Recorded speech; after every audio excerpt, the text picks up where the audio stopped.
Yo, what's going on, guys? It's Razzles here, and I got another video. Today's video is actually on MX Bikes. It's been like a little bit of a popular theme between my friends and I. Also, just kind of like the community and like the online moto games thing lately, since Supercross 3's died down, and we're still in like a standstill before MXGP and Supercross 4. I figured I'd make a video. And this video is not like a setup video for like dudes who are like about simulator games. Like if you played MX Sim and stuff like that before, honestly look past this video or try it. I don't know if maybe you're better at Supercross like arcade games, like uh the MX for ATVs or the Milestone games, MXGPs or whatever, like if you're better at those, then I guess stick around, because that's more or less what this is going to be for.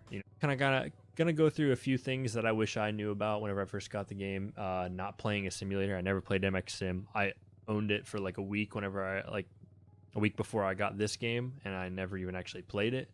So this is my first like simulator game, I guess. It's not even really a simulator, but anyways, hey, I'm gonna stop talking and I'm gonna get into the first thing. So I'm gonna go ahead and show you the first two things that I suggest you do coming from an arcade game to MX Bikes that'll help you out tremendously. So let's get into it. Alright guys, so first things first that I want to show you about this game that I really wish that I knew about. Coming from arcade games, I didn't know about these specific things, so I'm kind of glad that over time people were able to tell me, show me that I was able to just kind of just test things out and find out like what they do, and it really helped with like turning and being precise in this game. Going into the pit real quick, going into settings, we're going to go over to the input tab, the first one. First and foremost, when you're setting up your controller, if you see right here, you want these to be ovals rather than X's. If they look like X's, it's going to be opposite. So for simulator dudes, sometimes they are used to things being opposite. Like if you, for say, you leaned right with the right stick, you're actually leaning left. But just make sure that they form ovals, not X's. X's are just like opposite. So that's one thing you need to know. So if you're having problems setting up your controller, just when you set it up, just push the opposite way that you want it to lean, and sometimes it puts it to, I don't know how it does it, but it just does. So the second thing that I want to go into is we go over to simulation. Now I have on automatic tire change, automatic clutch, and shift help. That's the only thing I have on right now. We have heard some topics about people saying that lean help is like something that you should have on, shouldn't have on. It's up to you. I don't really like it on because it prevents me from being really precise. I already kind of learned the game with the turning that I have, so I figured I'd keep it going. But it does prevent you from falling, so you don't get that full tilt over all the time. You still can fall, but it's a lot harder than if you don't have it on. So that's up to you guys. So next that we're going into, so we're going to hit escape real quick, and this is in the testing mode, so I don't have to return to pits every time. So we're going to go into settings, and we're going to focus on direct lean. Direct lean, 0% direct lean means that when you turn over in the corner, you're going to stay leaned over, and you have to manually with your thumb bring it back up. You know what I'm saying? So let me give you an example. So I set it to direct lean 0, hitting OK, I hit continue. Now check this out. This is my turning stick, right?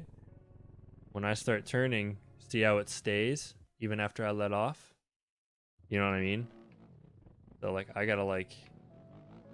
have to pick myself back up, right? So here, look, I'm gonna start turning. When I let off, see how it continues to turn? That's a 0 direct lean. And now if we go 100% direct lean, the complete opposite, you go back, reset real quick. Do a little slide out action real quick. It's all good.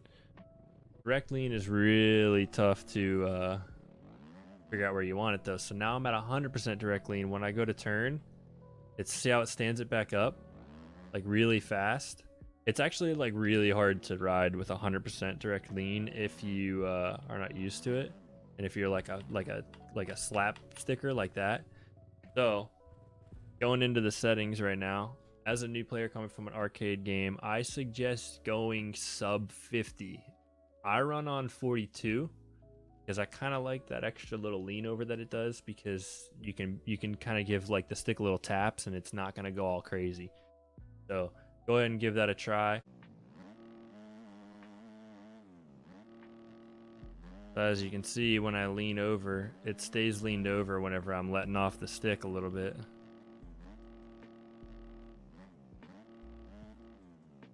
Rather than being really precise. All right, guys, and going into the next tip that I want to talk about is your lean gain and your lean smoothing and stuff. Now, I've talked to a couple different people, and they've suggested that you don't put smoothing on because it gives you that little bit of a delay. But what I found out, the problem with not having smoothing on for someone who's never played a simulator before, is that I would come into corners and it would be too touchy, and sometimes you slap or whatever. And since in this game you can literally just tilt over with like one turning, not having smooth on kind of made it a little too touchy, and I would fall over. Now I know you can adjust this with having a different direct lean and everything, but what I found works best if you click over here on advanced and you click lean. Now these are up to you. Linearity, just leave that at 100. But if you click on smooth, right, and you take the press and move it up, anywhere from 30 up to like 45 is fine. And then release, it's whatever that's, you can mess with release on your own. And then put the gain sub 100.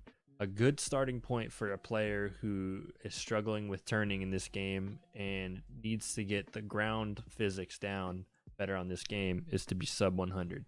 I run around 90 for my gain because I don't really focus too much on like the sharp corners. I want to make sure that I can fly around like more of like a sweeping corner or a corner that has a nice berm or rut in it. Once you get into them, you're fine. So alright, so anyways, guys, I hope that you guys like this video, and I hope it's helpful for you, because these are some of the things that I wish that I knew coming from an arcade game to what is technically a simulator game, I guess, or something similar to it. MX Bikes is a really sick game. I mean, as you can see, the road is pretty sweet, makes the tracks really rough. All the downloads that you can get, like our Rockstar helmet, is super sweet. But just not being able to ride the game very well after being so good on arcade games made it pretty frustrating. So I hope that these helped you, and let me know in the comments if it did, or if there's something that, like, if I sound crazy for the settings that I have, then let me know, because to be completely honest, I'm still trying to find what works best for me. I'm on average like 2 seconds a lap off of the top guys still on a track that I feel comfortable on, so I'm not the best, but I'm getting there. So yeah, let me know how this works for you guys, and I appreciate you sticking around. If you did, please go ahead and give me a like and subscribe. I will be putting out more MX Bikes content in the future, hopefully. So if there's some things that you want to see, or if you want me to give you more of my setup information, because I will be getting to do more